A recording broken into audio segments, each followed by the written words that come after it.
Hey guys, this is Sunny from Rippin' Lips. I just wanted to go over shaky head worms and shaky head setups and hooks and how I set them up. So I use, my favorite worm to use for shaky head is the Super Finesse Strike King worm, and I use the 7-inch. These ones right here are the dirt. They're like a brownish green. It's like brown on the bottom and a little bit of green on the top with that black flake inside of it. Now these worms, you can't break them.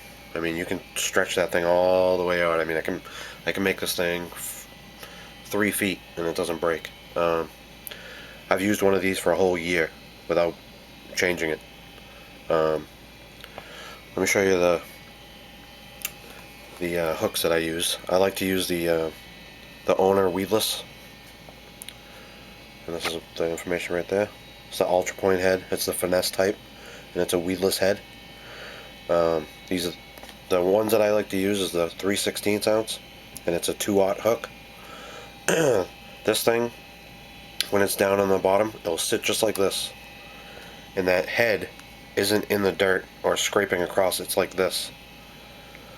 These worms float. They're very buoyant. So what will happen is, when this is hooked up and I have it mounted, it'll actually have a bend in it like this. It'll look just like that. And then you shake it, that tail goes crazy. If you move it forward, the tail will go down and then come right back up. And the fish just, they can't handle it. They snatch it up. I catch more fish on this than any of the other worms. There is other types of worms, but they're rubber. And I'll tell you the difference. If you're using like a finesse worm, it's the same style of worm, without the curly tail. You know, it's just got a big rubber back tail. These don't float up like this. These will actually stay down like this unless you use a head that's like this, where it stays up by itself. Then it will stay up, but the tail will just kind of be wherever it wants to be. Now I use these Owner ones. These are like my main hooks. I don't even use any other hooks anymore. You can use these little football head style ones if you're in rocks and stuff like that, but it's so hard to get these style of worms to screw onto this. I mean, it's a pain, and it's not worth it. I mean, it takes forever to get it onto those springs. You have to push, you have to twist, and it still doesn't want to stay on there. This rubber just doesn't want to stay up on there. So on these ones, I'll regular Texas rig it, and when I get it to right there, I'll glue it. I'll put a little bit of glue right there, and I'll push it and hold it up to the head, and I'll just leave it there for a second until it dries, and that won't ever come off. So let me show you how I hook it. So I'll do just like a regular worm. I'll put it up to this bend here, just about right there, and then I'll come out, and that's all that you need. Once you get up here, just turn it back around, and you want the flat side of these worms on the back like this. So you want the back of the hook with the flat, and then I'll see where the hook lines up. I won't stretch it, and then I'll just put it right in there. And what's great about these worms too is you can take the hook out if you want and re-rig it any way you want, because that hole just closes right back up. So that's how it looks right there, and this is how it would look on the bottom. These round heads, they don't fall over. These worms are so buoyant that they just come right back up. So it will look kind of like that. And if a fish grabs it from back here, I mean, he can pull it and pull it and pull it, and what will happen is he'll pull it, and sometimes it'll pull so much that it'll actually pull him, and when he gets off of it, if you let that thing fall back down, he'll go right back after it, because it's so soft and it's so stretchy that it's not like a regular worm where it'll break, and he'll get a piece of it and he'll swallow it. I just can't say enough about these worms. So what you want to do is pull the worm back and expose it right there, just so it's like that. And then you can keep re-rigging this. I mean, like I said, you can stretch this and do whatever you want right here, and it won't break. But that's the basic idea right there. They have different sizes too. They have, right here, they have the 4-inch. And I'll show you what I do with these. You can put little jig heads on them with skirts. I like to do this. Little hair jig with those stretchy worms.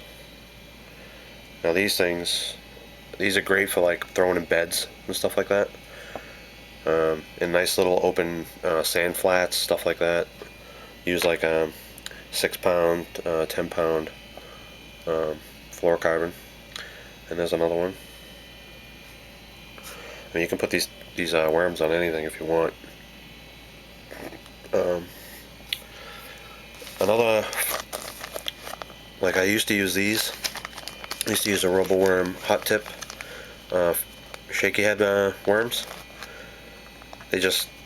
They're not like these. You just go through them so fast, and they're so expensive.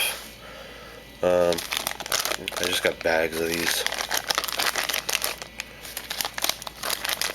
I mean, I'll probably never go through these in my lifetime.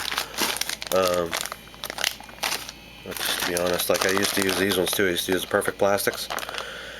They just break and they're not buoyant. They just don't float up. And I don't really like using these heads here. I don't like using these. These get caught up. They're too round, and it's got, you know, that tip sticks out so much. If you look at these, the tip's very smooth and round, and it's flat on the edges, so nothing can really wrap around it. It barely ever gets caught on anything. And another thing with these heads, this is the 1/8, I think. Let me check. Yeah, this is the 1/8. Now this is the 1/8 head. This head is the one I use the most. This head will sink down just soft enough where it doesn't go down into the weeds too much. And I can keep working it, and I don't have to pop it up out of the weeds. Now if I use the 3/16 head, it's heavier, and it'll actually throw itself down into the weeds, and I'll actually pull some of the weeds up. But I'll use this one more on deeper water and with more sandy flats, or if I'm just trying to get through some weeds down. Sorry about that, my camera died, so I'm using my phone. So like I said, you can use that bigger head for punching, or not punching, but you can get it up on some thicker mats and get it down through there. But I don't recommend using mono or anything on this setup. If you use mono, what will happen is, say if this is the flat ground, the mono will float up in front of the worm, and I've seen fish come up and they look at it, and even when you're shaking it and it looks good to them, they see that line, and I think it will mess with them if they're finicky fish. With the fluorocarbon, it will lay flat away from the bait. So I'll use like braid, and then I'll put like a 2 to 3 foot fluorocarbon leader with these. But yeah, that's the Shaky heads. And I'll put links to the worms and these hooks. And yeah, try these out. I mean, you try one of these, and you probably won't want to use anything else. But make sure you glue the worm up on that head. So just put a little bit of glue on the back side of the head right there, and then push the head up and then hold it there until it dries. And I'll use the Berkeley fishing glue.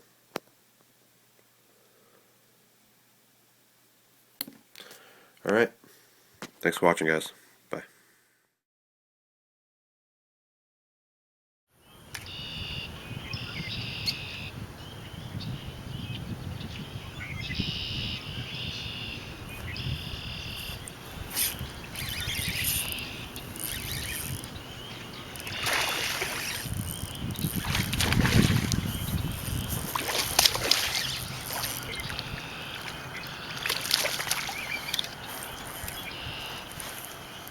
Yeah, boy.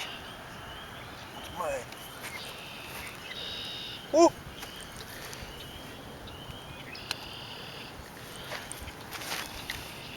Nice little catch. Shaky head. We're sorry, the number you have dialed is not in service at this time.